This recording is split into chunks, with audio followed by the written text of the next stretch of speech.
So what is it that? So this is what we saw.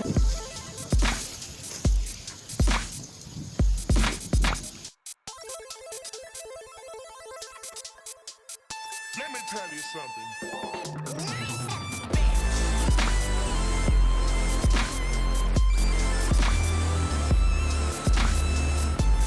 All right, so welcome everybody. First and foremost, thank you so much for tuning in with us, for showing up and hopping on this live with us. We about to get it lit, get it lit. I'm Kandeaux the Farm Plug. I had to burp. I'm so sorry. I'm Kandeaux the Farm Plug. And this is Camper K, KP, shouting at you right now. Gang. All right, so of course we are here to educate, thrive, and connect. So of course we're gonna always respect each other.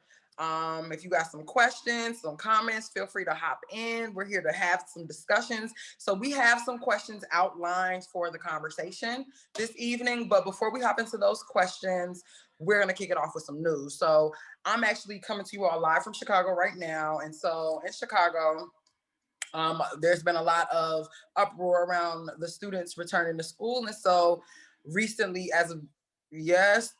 today, CPS announced that for all of the professors, all of the teachers that are not going to physically be in the classroom, who have taken a stand and decided to say no, that they're going to be docking their pay. So, last year, Chicago's teachers union went on strike. So it's a lot going on earth, especially in the city. But I think ultimately it is about the kids and it's about the students and making sure that they get the best education that they can. So for some people that may be at home, for some people that may be in the classroom, but it's always important to keep everybody safe. So we don't know what's going on. Nobody knows what's going on, especially with COVID. So that's a current event for locally in Chicago. And then national news, of course, the impeachment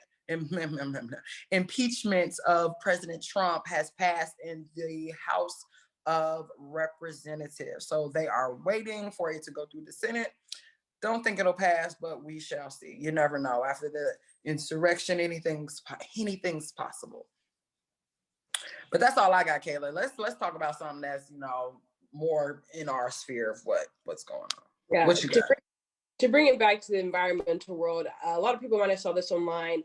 A long-awaited news that the governor in the Flint water crisis is going to be charged. They haven't announced what charges are going to be, but finally they're going to charge that MFer, and hopefully it's something where he actually gets quality jail time. Not quality jail time, but sufficient jail time, I would hope.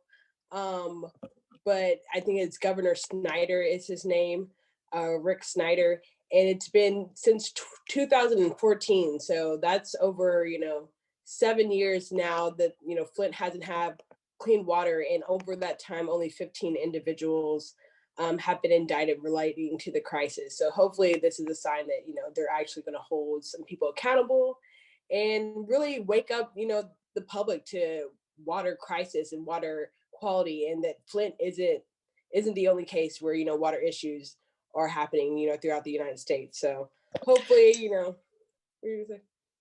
No, I was gonna say throughout the United States and the world. Yeah. In the United States, we talked about it. It was one of our news segments a while back. But there are 300 cities in the United States with lead levels in their water that are higher than Flint. So Flint is just the one that made the news. But there are plenty of Flint, Michigans. Exactly. We have it all throughout Chicago. This infrastructure is super old. So, it's just unfortunate that, our communities often get sacrificed when it comes down to this economic conversation, which we touched on last week, but I can feel it in my bones. It'll come up again. It'll come up again today. I encourage y'all to, if y'all aren't familiar with the environmental economics, go back and check out that episode. I think it should be posting in the next week on our YouTube page. And that was a lit episode. It has a lot of quality information, so go check out that episode. But the other piece of news, it's also sad. It's climate change related. It's related to the topic that we're going to get in today. But climate change has affected wine harvests around the globe. So you can see Kandeaux right there is enjoying some beautiful, tasty wine, and everyone loves and enjoys wine, but in different regions throughout the world, inclement weather has been affecting harvests. And the thing that's, really crazy is it's not one thing. It's not just super dry weather. It's not just storms. It's not just frost. All these things are happening in different regions. And so, I feel like before, when you think of climate change, you think of warm weather, but now it could be anything. It could be, just the other day, Texas got snow, and then tomorrow it's going to be 65. So, these, and this is real. This is happening, today where I'm living. So, when you think of climate change, think of, we have links to all this information. I have the show notes prepared, and we can send that around afterwards. I can probably drop that in the chat too. But just so when you think of climate change, don't just think of hot weather. Think of, hurricanes, because that's another thing that's affected. Think of, storms out of nowhere, which we've experienced in Texas, forest fires, all of that. These are extreme weather conditions, and we're going to see them more frequently as, our climate gets worse and worse. So those are my two pieces of news. One's a little positive, one's a little bit more negative, but it kind of leads us into our conversation today, talking about a carbon footprint. So that's a hot topic. Before we get into the conversation, I do want to open it up to our guests, all of the people who've joined us. If you all have any local news or any national news that we might have missed and you feel like it's super important and people should know about it, feel free to share. Let us know what's hot in the streets, what's going on. Oh, Alexis done got in this thing. Yeah, Alexis. Okay. So I'm gonna take that as nobody has any news. So okay, let's get away. Okay. I mean, to start us off, as climate change is becoming more and more popular, we maybe heard of this term called footprint, a carbon footprint. Maybe you've taken a survey about it. Maybe you've seen some posts about it. Maybe someone's encouraged you to reduce your carbon footprint. So we're going to try to dive into, what does that actually mean? Does it have any actual significance? Does talking about our footprint really change and critique how we adapt and how we address climate change? These are some of the topics we're going to jump into. But Kandeaux, do you have any things to open us up before we go into what is a footprint? That definition. No, I was gonna ask you. So Kayla, what is a footprint, girl? What is that?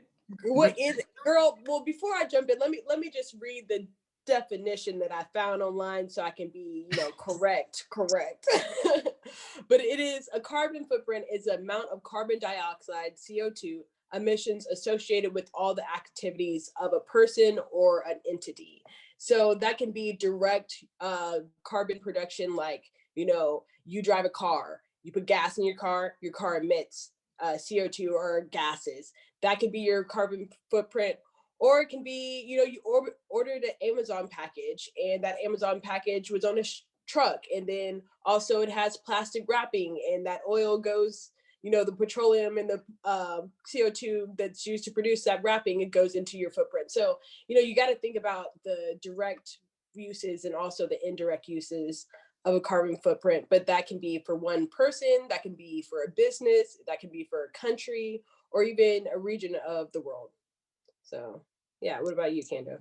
Yeah, definitely. That's what I mean, that's, it's definitely dimensions to the carbon footprint, which we're going to dive into, right? But off rip, my brain usually goes to, okay, if I drive my car to and from work every day, how much am I emitting? Or if I ride my bike, if you ride a bike more often than you drive a car, you take the bus, then.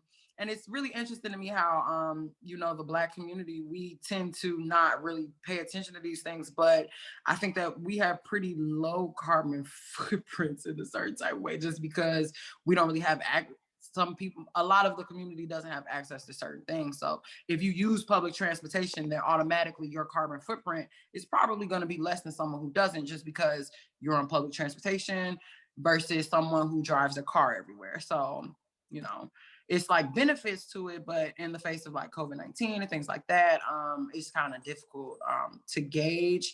And even when we talk about individuals, like, as an individual, should you pay attention to, the wrapping on your Amazon, or how do you even monitor that, Yeah. No, for sure. There's definitely levels to it. And that's kind of what we're going to discuss today, the different levels to it.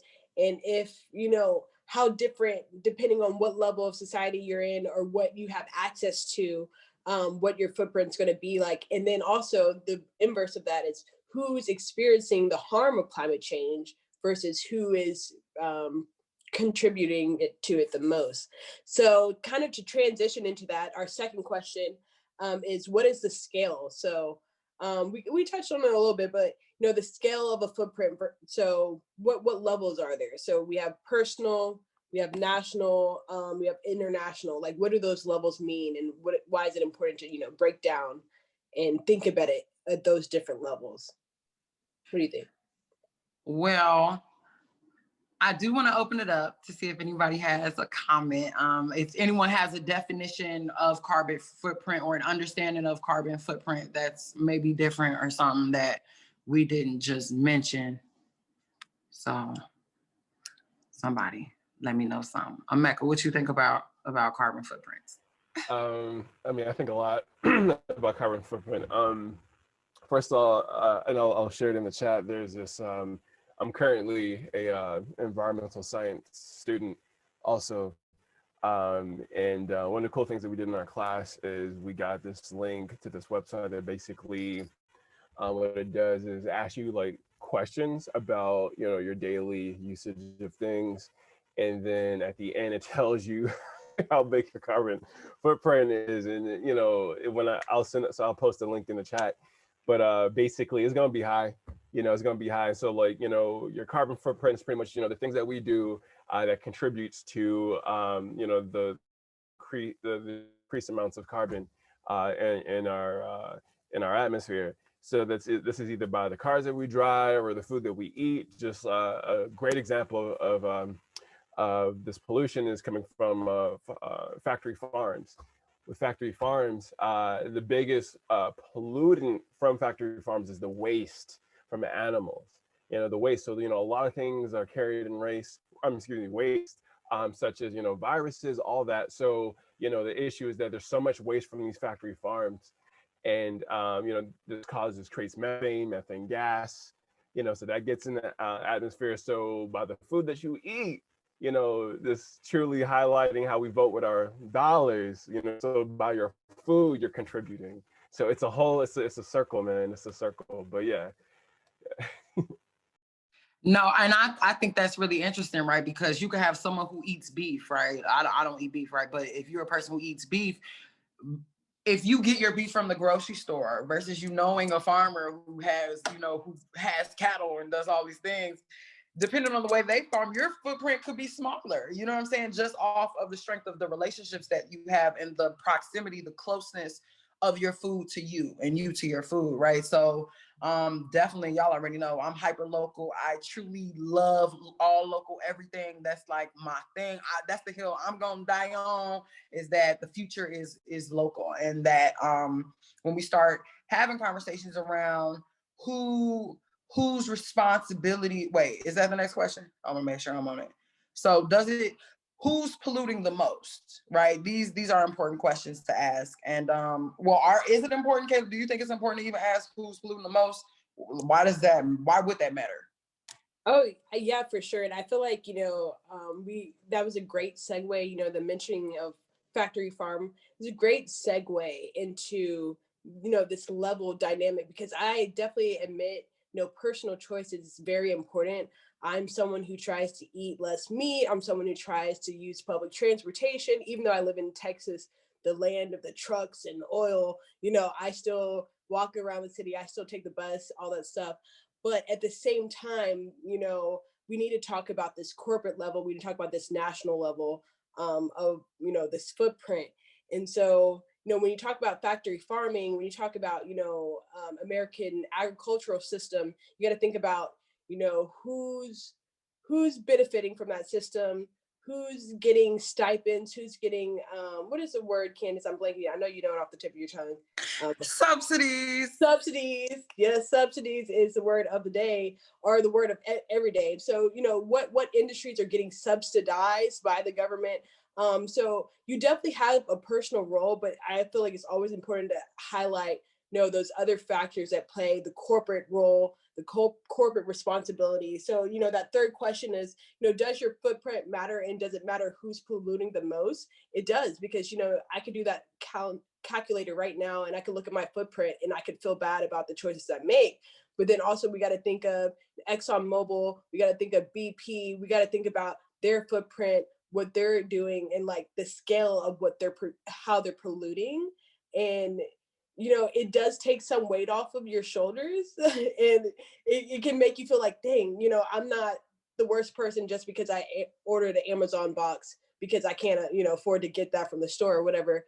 But also it should invigorate us to be like, we need to hold these corporations, and we need to hold our government accountable and responsible for the harm that they're putting into the earth and into the air, So, yeah. I mean, I kind of feel like it's a catch-22. You know what I'm saying? Because of the fact that you're like, yeah, I'm one person. Yes, I may use Amazon. I may use certain, things that contribute to the carbon footprint. But it's like, Amazon has the infrastructure and is big enough to make changes within their multi-international corporation to be able to have a smaller footprint.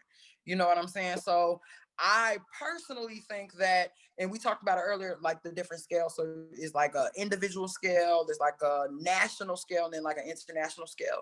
And me as one person, the things that I do, my carbon footprint doesn't affect people who live around the equator with the depleting ozone layer. Like it affects it, but not to the point of like Emeka mentioned with CAFOs, right? These giant concentrated animal feeding operations, right? I'm one person, and it's easy, like you said, Kayla, for people who like you shop at Walmart, you shop at Target, you know what I'm saying? You shop at commercial places, then yes, by proximity, you're getting this, right? You're getting these higher footprint, higher carbon utilizing products, but it's also about availability, right? So in the Black community, for example, if you don't got no grocery stores, if you're in a food desert, if you're in a place that is victimized by food apartheid, you really kind of don't have a lot of choices. So would I blame you for the choices that you feel presented with and the choices that you make? No, I wouldn't blame you. I'm gonna look at the system that puts you in a situation where you feel like these are the only choices that you have to make. And so I think that's important to be able to draw that line between, who's actually emitting the most. And I think when you look at that, you'll see that not even just the who, but also the why.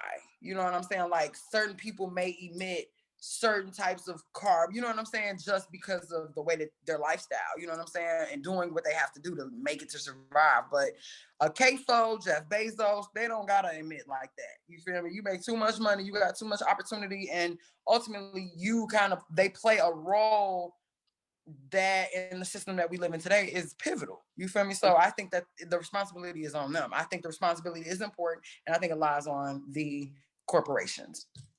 Yeah, I think that's a really good point, because that dynamic can somewhat play a parallel in the international dynamic.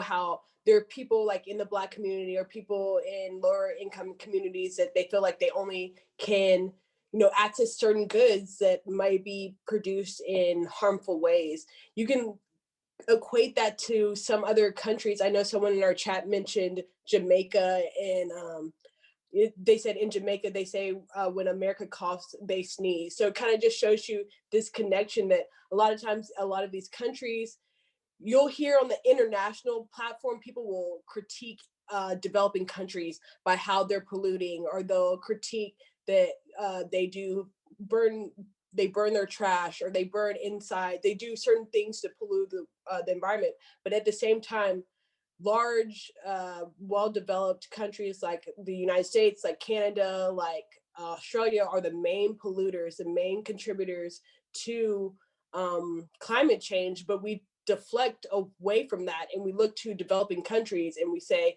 hey, you need to change how you're developing. Hey, you need to be more sustainable, or since you're developing, you can develop in a green way, green development. jump in. This just made me think about the communication that Venezuela put out about the United States, right? When the insurrection happened, they were like, "Hey guys, you know, this is typically we're sorry that this is happening for you, right? But this is typically the point where internationally you would send troops to stabilize people's democracies, and now here you are, kind of being shook." And I see that all across the board, and that's true. I've seen where there were conversations. Especially, and I think the biggest competition is between like the United States and China, especially with them and their development running so rapid. And one of their biggest arguments is like, how come the United States can pollute the way that they pollute? They got ahead 100 years in front of everybody else. And now when we want to pollute the way we want to pollute, we have the technology to kind of neutralize it. We're being demonized for taking advantage of the same technology that the United States was not really managing properly. So it's like an international blame game where everybody's pointing their fingers, but the reality is, you know, and again, it still comes down to systems. I see what China is saying. I get where they're coming from, because that's true. You can't run around and oppress everybody else. Then when we all looking at climate change, you're like, oh, we should all stop polluting now. That doesn't make sense. That's not realistic. Also, I don't know, Sharman, if you can share your screen, or I don't know if I can try, but in that document that I sent in the chat, I have a couple of graphs in there, and it can show you how data can be skewed in a lot of sense, because one of those graphs shows the pollution, it says over time, absolute pollution. And if you look at that graph, it shows that China is the highest polluter. So we're going to scroll down to the lined graph. So look at the line one that says, scroll down, that says world fossil fuel carbon dioxide emissions from 1970 to 2018. You see that red line of China. It looks like China is the largest polluter, but then if you scroll up to the chart above, Sharman, this one is per capita. So that kind of shows you the distribution of pollution. So it's showing you. So wait, hold on. Per capita means per person, right? Per individual. Yeah, it kind of shows you like a proportion. You know, instead of it puts everything into scale. So in this map, it shows you United States, Canada, South Korea, Russia, Japan, Germany. So the more developed countries are the countries that are really polluting on that scale, using large amounts of energy consumption, product use. So it's just interesting how, you know, this data can be skewed, and sometimes they use other types of data to do the blame game and point fingers at certain countries, such as China. Is there another map in there, Sharman? If you scroll down, maybe. Let's see what we got. Okay. Oh, and yeah, that one's a little bit smaller. So this is when we talk about corporate responsibility. So this is the top 20 companies responsible for emissions. So this is something we don't see as often as, you know, we hear it break down by country, and we have it breaking down by individual level, but you don't see this corporate responsibility as often. And it's on purpose, because, you know, they pay to prevent, you know, this type of advertising, because they have the money to pay politicians. A lot of petrol. Yeah, all of this is, you know, gas. And also a lot of times this gas, you know, you think of your cars, but a lot of times this oil is used for other products as well. So you got to keep that in mind as well. Kandeaux, do you have something to hop in there? I'll be thinking like KY jelly, petroleum jelly. I mean, know, Vaseline. Yeah. You know, no, I mean, you got to also think like a lot of these companies have different type of relationships, different type of contracts with not only players in the United States, but also internationally, right? So, you know, when you think about at the Gulf of Mexico, when that BP line burst, right? How much damage did they actually cause? And we had, you know, episode 4, the big D damage, you know what I'm saying? We talked about that. So, you know, taking all of these things into consideration. And I like that you mentioned this, Kayla, because you can look at it by country, you can look at it by corporation, you can look at it by scale, individual. You know what I'm saying? There are so many ways to slice up this carbon footprint pie, but ultimately, which way do you think is the most useful in terms of actually achieving transformation or transformative practices? And I don't want to just pose that to you, I'll pose that to everybody. Emeka, Natasha, Alexis, we ain't heard from you at all. You think you just gonna lurk? Alexis, come on. Nope. I know you got opinions. I know you got things to say. Come on. We talking about climate change. This your wheelhouse, baby girl. Overthrow the government. Yes.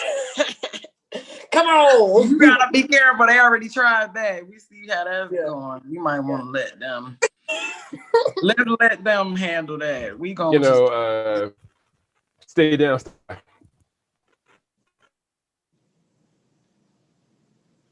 Hold on, what you say, Emeka? You was breaking up a little bit. I said, just like what Trump told the Proud Boys, stay down and stand by. So, yeah. Stand by.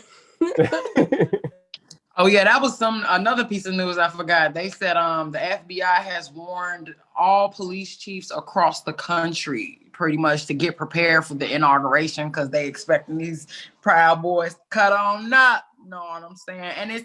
And see that even goes into education. You feel me? Like this random insurrection. A lot of people, I feel like I think everyone feels climate change. You know what I'm saying? It's something that we all feel, but we may not all have the vocabulary to be able to articulate its impact on us. And so when you have, people who are wilding out in that way, is a huge intentional miseducation around what's going on, right? So I remember growing up in Chicago at CPS, when when you in the cafeteria, you see the little poster signs that have the cows on it that tell you drink milk because milk is good, it gives you strong bones. So these things, and then how you mentioned, Emeka, milk, cows, these concentrated operations is where a lot of these emissions come from. So we're kind of indoctrinated in this lifestyle of overconsumption from the moment we kind of get put out into the world, especially in the United States. So that was just random, and I felt like I had to get that off my chest. No, I appreciate you. I appreciate you saying that. And then also, I see somebody posted in the chat, Green New Deal. Kandeaux, I would love for us to have a discussion on that because that's actually one of the reasons why, I want to focus on stewardship when it comes to my organization, the Khalifa Initiative, is because, we talk about the Green New Deal and stuff like that, but what does that mean for us, though? What does that mean for us? And I've been in a lot of places where people are having these conversations and there's not representation. So people are like, the blacks, we're going to make sure it's equitable for them. But there's nobody who looked like us in those rooms, in those conversations. So the Green New Deal is actually a good, I would like, if we can do something maybe in the future or something, because we need to talk about that. Oh, well, you know how we do. The mango salsa never left, okay? It never left, Emeka, always. Chill. You see, you let me know when you want to talk about it, okay? Kayla, when you free, we could do this. Yeah. You know what I'm saying? For sure. I'm always down. And I love that you brought that up because I'm not trying to toot my horn at all. Like I wish I wasn't this person, but a lot of times I've been that black face in that room, and it is stressful and it's so overwhelming because I can hear them talking and hear them talking about communities and peoples and individuals who are struggling with these topics. And one thing that we didn't talk about, I mentioned briefly, but a lot of times the main people who are on the receiving end of climate change or the harm of climate change are Black and brown individuals, whether it's people who have asthma because they lived in the city their whole life, or people who haven't had clean access to water, or people who live in food deserts, whether that, no matter what that is, a lot of times those populations are brown and Black individuals throughout the world. And a lot of times the environmental movement, the environmental justice movement, all these movements, you don't see those faces, you don't hear those stories. So that's why I'm glad that, we have people like you, we have people like Kandeaux who are, not only talking the talk, they're, taking classes, they're getting the knowledge and creating organizations where, we will, if we're not going to be at their table, fuck their table. We're going to make our own table. We're going to make our own space and they're going to be knocking on our door eventually, So that's the type of work, Kandeaux and myself are trying to do. Because I've been in that room and I don't want to be in that room anymore. I'm making my own room. And that's what we're doing. You feel me? Okay, so I mean, I want to. We feel like she said. Hold on, my black isn't absolute, and the absolute may be unaware. I think that's. I know who Natasha is. I think Natasha might be Lakaya, but I don't know because she had so. But if that's Turn you, girl, my video on to say, "Hey, girl." Tell me something, girl. Tell me something. Who's responsible for this carbon footprint? Who we need to beat up? Who did it? I mean, like it's always hard to point the finger. Like I'm really an advocate for doing what I can do. Being aware of my actions, and I'm seeing a lot right now. It's one thing I love to work with kids because kids kind of force change in their homes. When you teach a kid how their actions affects the earth and how that turns around and affects them, then they care. And so when they go home, they be like, "Nah, ma, you can't throw that in the trash can," or "Nah, ma, it's right up the street. We can walk," or like they really influence change. And I see that in myself too. I have to do what I can do, and I influence the people around me. People really don't know. And that's the thing about being the only Black person at the table. That's what I say. My Black is not absolute. It's people like me that go through things that I can't even imagine. And it's just like you said, Candace, like they don't have the words or the vocabulary to articulate how they ended up in that situation and why they do the things that they do. So, like, sitting at our own table, that's one thing. I know we had a conversation about love and hate and choosing which side you want to be on. And I choose the side of love. So I choose, to be the educator, and I choose, to lead by example. But I also understand that when we remove ourselves from that table, understand that most situations that we've endured have been situations that people have put us under. It's never been something that we choose. So even if we remove ourselves from the table, we don't actually eradicate the problem that our community is facing. And I agree. Maybe we form our own table. So when the people do come in, we know the standards that we're seeking. We know the goals that we've set for our community. We know what our community wants, and we're not really here. That's why we have to work with our local politicians so they don't let somebody else come in and bum rush us on a larger scale and try to make us take something. No, we got to plan for ourselves. We got to do this from the bottom up. I mean, that's how the system is supported anyway. So I choose love. Yes, that was great. Where you at? You in Carolina? Kitchen, yeah. Oh, baby. She said, I'm in the kitchen. What you making them tacos? Girl, no, I just made me a high protein nut milk smoothie. I miss you. You had my life so on point. So on point. I miss you. But you definitely raised up something that's important is listen to the kids, bro. You feel me? The kids definitely, and I love it too because the youth, they don't really make things complicated. It's like, okay, people hungry. We got over 1 billion tons of food waste. Why don't we just feed people? Like, you see what I'm saying? Like, it's so clean cut. It's so obvious. And so it just forces us to really sit back and ask questions like, well, why don't we just feed people? You know what I'm saying? And then we get into the systems and all these things. So it's kind of like the beauty of the youth is that they're not bogged down with the limitations of society and the way that it operates today. I was watching something that was talking about your imagination, the power of your imagination, and how, to be able to maintain your inner child. To be able to maintain your inner child, how important that is and how powerful that is and how much of a real form of resistance it is, especially dealing and living and surviving and working to thrive under a capitalist framework. So I think we keep asking who is responsible because climate change, like you said, is a problem that's not going away. Oh, it's not going away. And we do need to actively start working on it because 2020 marked the beginning of what they're calling the decade of action, where it's like our last 10 years to really do something, make drastic changes before that D-Day of us hitting 1.5 and the climate rising 1.5 degrees. And I'm saying, I guess like that's Sharma just said, water is expected to be scarce by 2025. And that's why it's on that's why it's on the New York Stock Exchange. That's why. You see what I'm saying? And I'm going to refrain. I'm going to make this comment, then I'm going to let it go.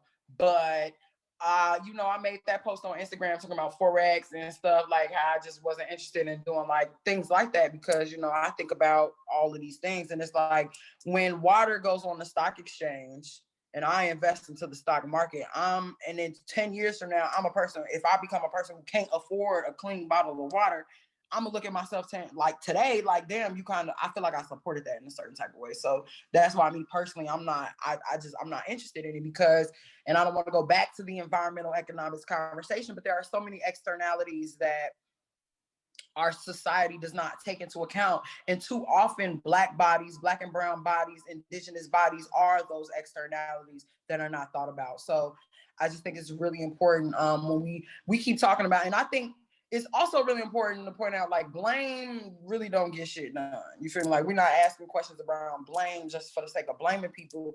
It is important to understand the root issues of these problems, because if we don't understand where the problem is coming from, we will be taking the blame for things that we had no control over. We will be taking the blame for why our community can't breathe. Like, you got everyone's marching talking about I can't breathe, but quite literally the air that you're breathing is polluted. So you really can't breathe, and it's not because the police are on your neck, it's because corporations that we shop at, you know what I'm saying? It's all of these other things that are stopping you from breathing as well. So not to sound like the people on that one podcast, and that's why these conversations are important. Like, that's why these conversations are important, because we all deserve clean air. In China right now, they're selling air in plastic bags. You know what I'm saying? Like, that's very real. The life expectancy in China is low. I've been to China before. Trying to walk around and breathe over there, it is difficult. It is very real. And so, with things like coronavirus, and we know that the coronavirus, there's already a mutated version of the coronavirus that's out and floating around. She said cans of air from Canada are on sale for $35. Look at God. You see what I'm saying? It's happening. It's happening before our eyes. And if we don't pay attention to it in the right way and prepare ourselves and be willing to imagine a radically different world where we don't have to exploit people for clean water, we don't have to exploit people for clean air, I think until we get that in our brains that is possible, that it'll be an issue. And if we got to blame the multinational corporations to get that done, then I'm all for it. But I don't really think blame does anything, but it is important for reconciliation and moving forward. Yes. Local is the future. I agree with everything that's been said. I agree with these comments, Kandeaux, like, you brought it home. We need to be imaginative about how we're moving forward and how we're going to, steward our resources. You're talking about stewardship earlier.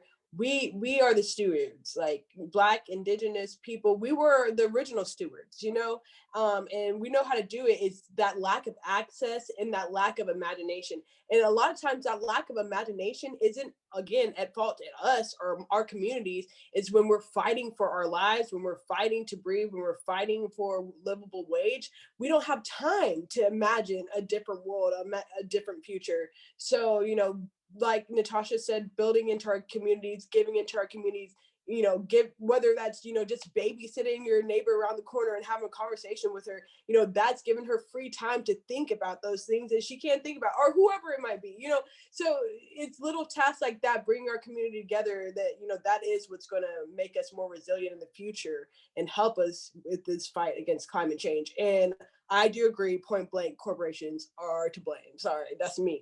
And the government too, because they complicit.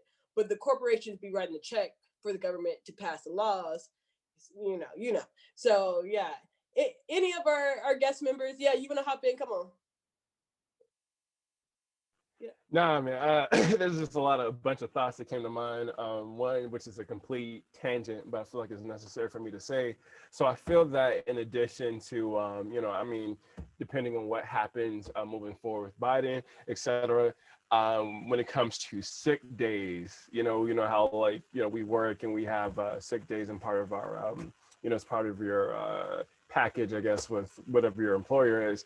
I think in addition, we need like an additional mental health day, like just Black people in general, You know, so it's not really a sick day, but it's like maybe a peace day or something. I don't know what to call it, but I think we deserve that, because this, with everything that you were talking about, how like police, you know, we can't breathe because of the police standing on our necks. We can't breathe actual air because you know, the cooperation of corporations who are allowing this pollution, you know, for dollars. And what I don't understand off top is, like, if white people, excuse me, well, I don't say white people, let's say oligarchs, or the, you know, the racist bigots who say that they're patriots and they care about this country. If you really cared about this country, you would care about the land, the soil, the water, the food, the air.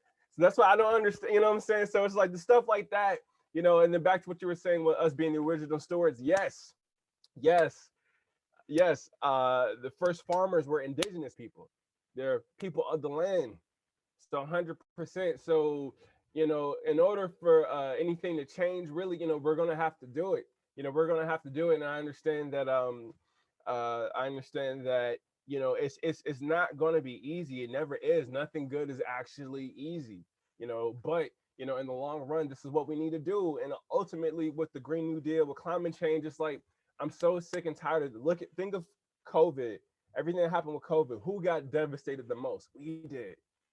We did. You know, brown people got devastated. So it's like, one of the reasons why I'm doing Khalifa Initiative as well, is to really target Black and brown people in their communities. Because if we don't get on top of this, if we don't get on top of this, we're gonna be drowning. It's gonna be us, just like every other pandemic and natural disaster. The people who are the most affected are the people, you know, are melanated people. My apologies So for this. no, you're absolutely right. I mean, so but okay, so where do we begin then? Is it a series of personal behavioral changes that we need to make? Is it is it bodies of legislation that need to be written, like akin to the similar to the Green New Deal? Like, what can people do that, you know what I'm saying, that will alleviate, I don't even want to say alleviate their carbon footprint, right? Because I feel like, you know, I don't know if this is the consensus we all came to, but, you know, your carbon footprint really don't say much. Like, it says stuff, but it really don't say shit about climate change as an international phenomenon. You know what I'm saying? So, I mean, so where do we begin? What do these next steps look like? What can we do? Education. Come on, you all. I'm like, hold on. Education. Can you guys hear me? Go. Let Lakaya go. She done came off you, and My then bad. we'll My bad. toss it to you, Mecca. I mean, it's so perplexing, right? Because it is the corporation's fault. Like, I blame the corporations too. And one, I think that everybody has to do what they're good at. Everybody's not good at everything. And it's not a one track road. It's a multi-dimensional, you know, like I think earlier that you said it was like somebody was like, it's a circle, it's all connected. And I was responded to myself, it's a sphere. It's not a circle. It's three-dimensional. You know, it's multi-dimensional. It's more dimensions than three. Oh shit. So everybody has to do like what they're good at, but we all have to be totally mindful of how our actions affect other things. So how do we increase that awareness? We wear that shirt that Candace has that says support white supremacy and list all the corporations, because a lot of those corporations are the ones that are adding, you know, to our dismay. And that shirt hits really hard. Hey, shout out Trap House Chicago. Just gonna throw it out there. Shout out Trap House Chicago, because any person who cares about being Black, they like, oh man, like, you telling me I can't shop at Target? Like, don't get my gas from Exxon? You know, like, people really pay attention to that. You know, like, I want to see the shirt so I can be mindful of the places that I go. You know, and sometimes, like, I like to be a little bit ignorant because I'm not always ready to change. So, and that's another thing, is that we have to create, those of us who are knowledgeable and educated, we have to create systems and we have to provide alternatives. If we know the future is local, we have to do our due diligence to get our people connected to their local markets. I can't stop, doing something that has become essential to me if you can't provide me an alternative. And me and my mom, we do this all the time. She's like, oh my God, look how you need to let them shoes go. Well, you're going to have to get me another pair. Until you get another pair, I'm going to have to keep these. So we have to be responsible for connecting people. Even our family at Soulfire Farm, people ask, well, how can I help? What can I do? How can I support your system? You can support by going back and telling your community. We really got here when we entered into a global market, which is, it's kind of like a catch-22 also, because it's like, I like to tell myself that the future is global. Well, we're always going to be a global network. We're always going to have an impact on one another. We're always going to be global. But in order for global to exist, we have to uplift local. So as an educated person, I think it's our responsibility to, bring together and create resources so that we can provide alternative systems to our peeps, to our family. I'm over here. I'm drooling. Yes. I'm crying. You killed it. I'm so glad you tuned in today. Like, yes. In our next episode's on globalization, so you better tune in. So You sitting here going like, oh my God, Yeah, that's next. Like, yes, G, because that's like where Earth is going. So, but I don't even want to go there. Hold on, Mecca, you had something to say. Y'all are on fire. I'm just like, what y'all got to say? Nah. I mean, I believe, I think, thank you, Natasha, for saying that. I mean, she said it perfectly. I don't think there's anything for me really to say after that. It's covered. Y'all, I ain't gonna lie, that was deep, dog. I'm gonna just say I'm real happy to be here. I can't wait for you to make sure you keep sending me the things so I can share it on my story, share every day. Every day you gotta post it for the next one so we can all share it, because somebody gonna forget tomorrow. Oh my God, it's hot. It's hot. It's so hot. I feel like we could close. I don't got nothing else to say. You shut that shit down, okay? Yeah, so you did.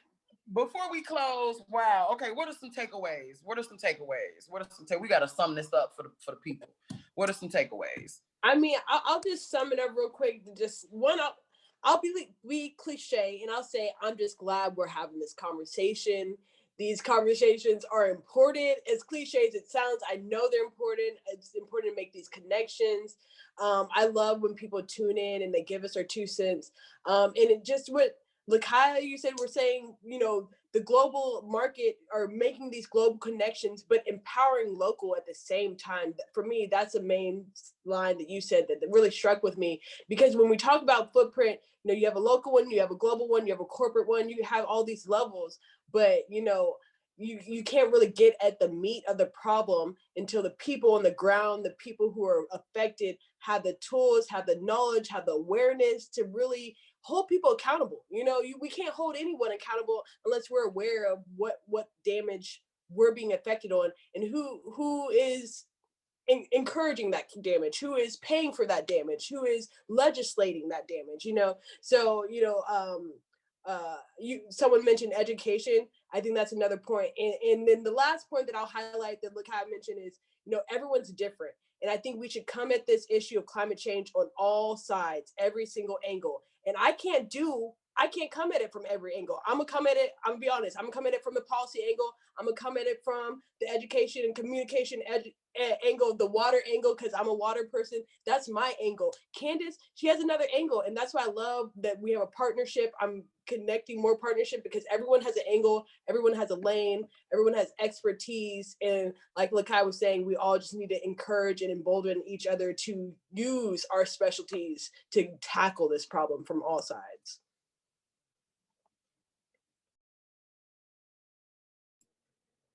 Can I jump in there? Yes, Alexis, come on, girl, come on. Sure. Yeah, I mean, I totally agree. I'm really glad that you brought that up. I think it's education of what our role in the problem is not everybody's solution. Like, it's not everybody's responsibility to provide that education, especially when it comes to all of the interconnected ways in which we have our economic system that's based on white supremacy and it's based on oppression of Black and brown bodies. Like, we're in this problem because of some key things that white people can't really, are starting to get it together to face, but it's sort of like very, very late in the game and we're already like destroying the world. So there's also just like, I'm really glad to have been a part of this conversation because this is the type of work that I think is super important, and we need we need this conversation to be happening on a national level in a way that our current government, I'm not sure how that would happen, but but it's, oh shit, I totally lost my train of thought. I'm not sure how it would happen. Oh, I mean, literally, we got ourselves into this we got everyone into this problem, saying like we as white people got to this situation. We're not gonna find a solution out unless we figure out how to sort of get our shit in line and meet y'all where you're at, because you're doing amazing work. So I just thank you for sharing, and I would love to be a part of that Green New Deal conversation because I 1000% agree. I'm working in a very white, very neoliberal environmental organization, and it's not the easiest thing for me, but I do have a certain amount of privilege to be able to sort of skate by, and this is the kind of conversation that I wish we were all having all the time. So thank you. My heart is warm, y'all. It is warm, not just because of the wine, okay, but because of the quality and the caliber of those involved, right? You all, knowing all of you all and very personally, you all are so different. Emeka is in Chicago. Lakaya, you in North Carolina. Alexis, you in DC. You know what I'm saying? Kayla, you're in Texas. Like, and we are now this conversation is becoming national. You see what I'm saying? Through these types of settings, and all of you do so many amazing things in your real life. So I do want to take some time for the shameless plug, because I think I don't even know, unless someone else has some things, some takeaways that you wanted to add. But also feel free to shameless plug, introduce yourself, let us know who you are, where you from, what you do, and connect. So we got to connect with each other because y'all are all doing really important work all across the country, and I want all y'all to be friends. So go ahead. I'm gonna say that I need all y'all to introduce yourselves, tell us where you at, what you doing, and plug yourself. Plug yourself.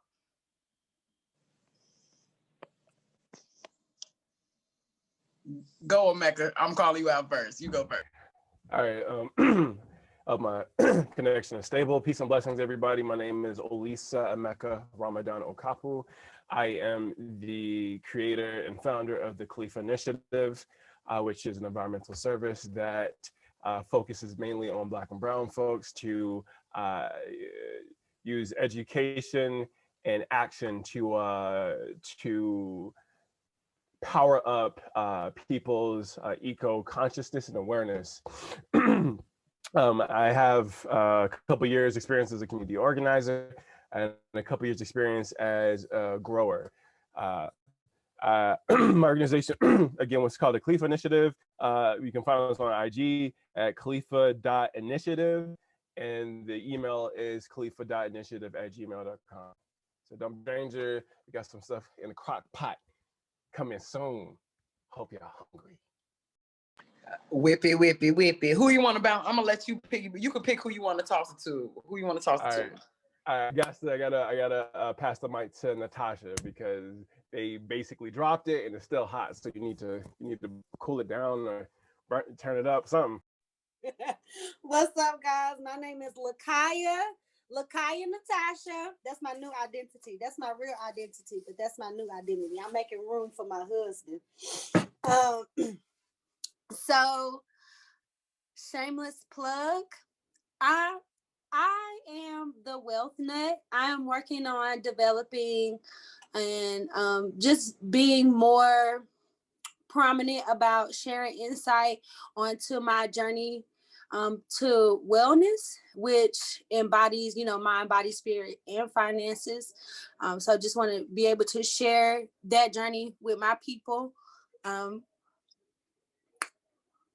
That's what I do. You can follow me on IG at Wealth, WHEALTH, because that embodies health too. WealthNut on Instagram.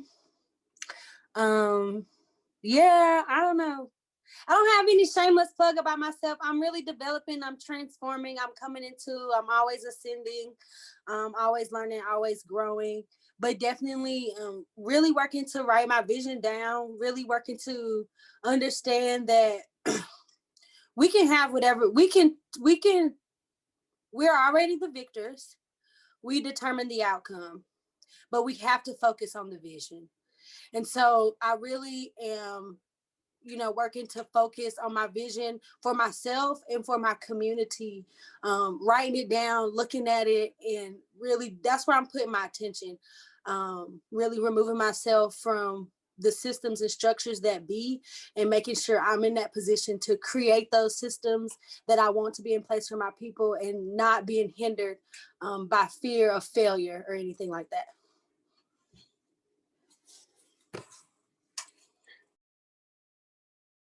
I get to pick who I pass it to. I'm gonna pass it to Shamron.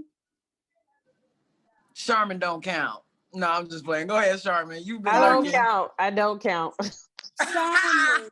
Plug your new No, song, because you people count. hit me on Everybody IG. matters. Yeah, people hit me up on IG about your song, girl. It was hot. It was hot. Thank you, thank you, thank you. Thank you guys for tuning into the show. Before you guys leave, We ain't done. We ain't done. I Alexis is know not finna that, get ma'am. out of here. I Oh, my know bad. that. I was just gonna say thank you guys. I'm just the producer of the show, so that's why I'm saying I don't count. But if you can look in the chat, there's a form in there for you guys to fill out for our audience.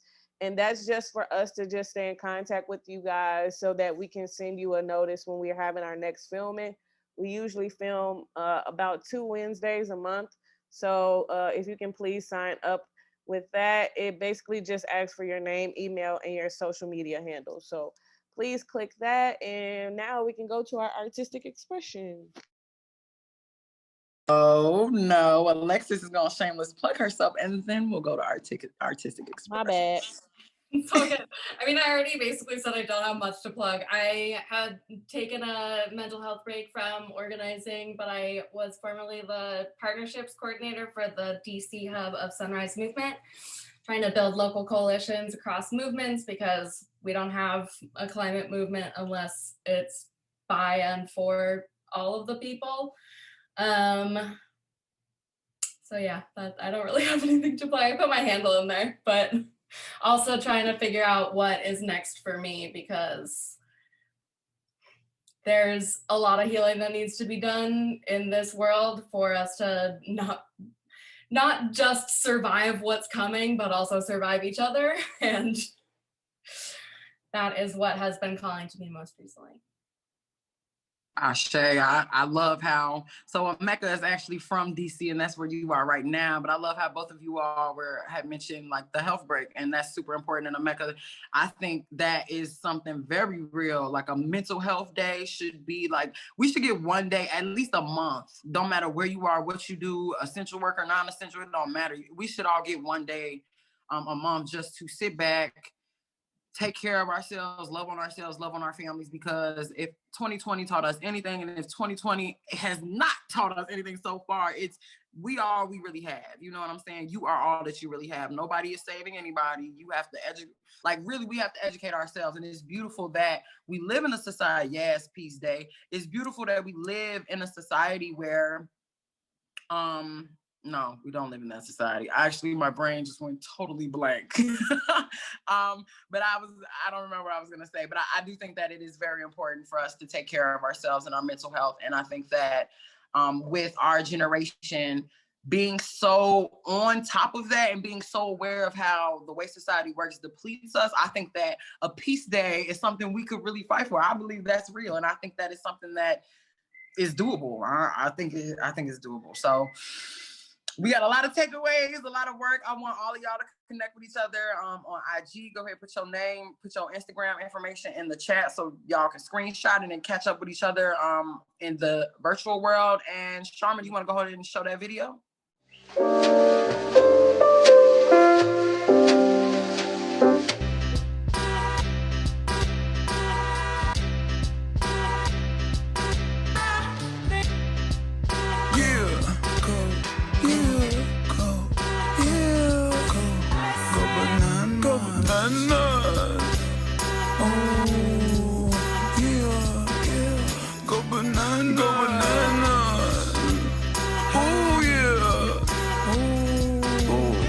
Keep circulating, dollars percolating, and we got more coming, as if we ovulating.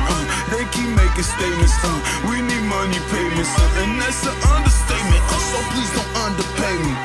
Hey, please don't touch that dial, it's going down right now. We got the world show, we got the block hook, we got the shows booked.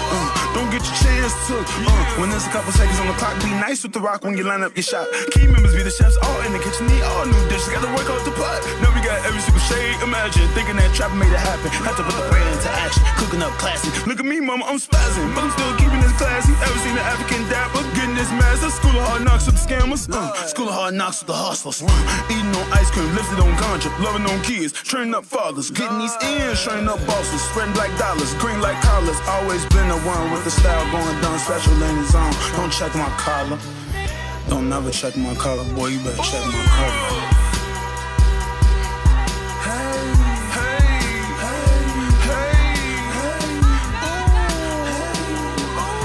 Let that breathe down, let it sneeze down, let me be there, set me free there, hey, be like me there, plant these seeds there, don't let it squeeze, man, can't you see, man, hey, let that breathe in, let it breathe in,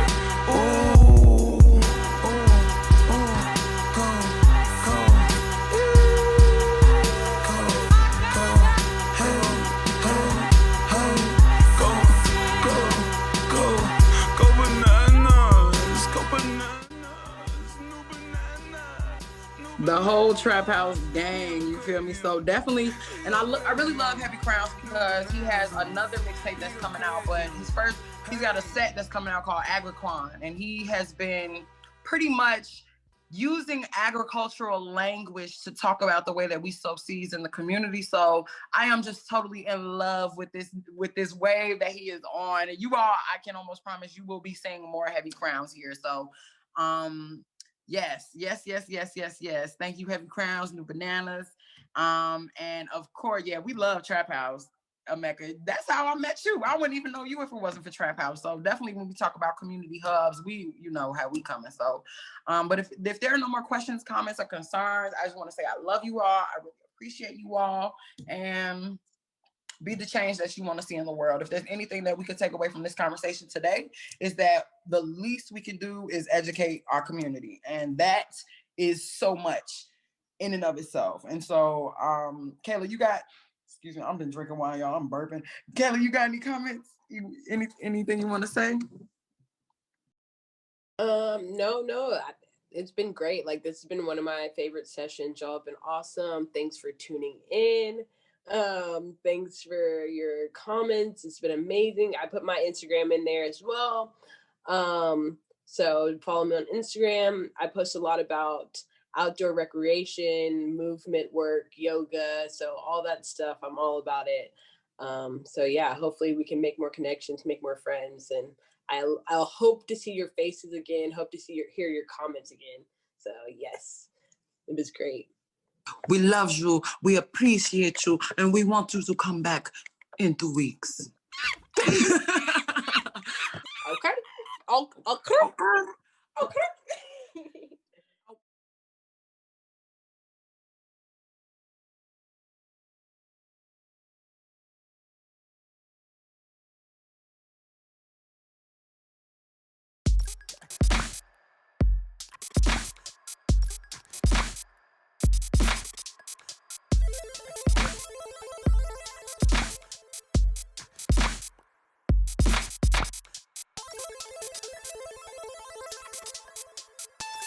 tell you something.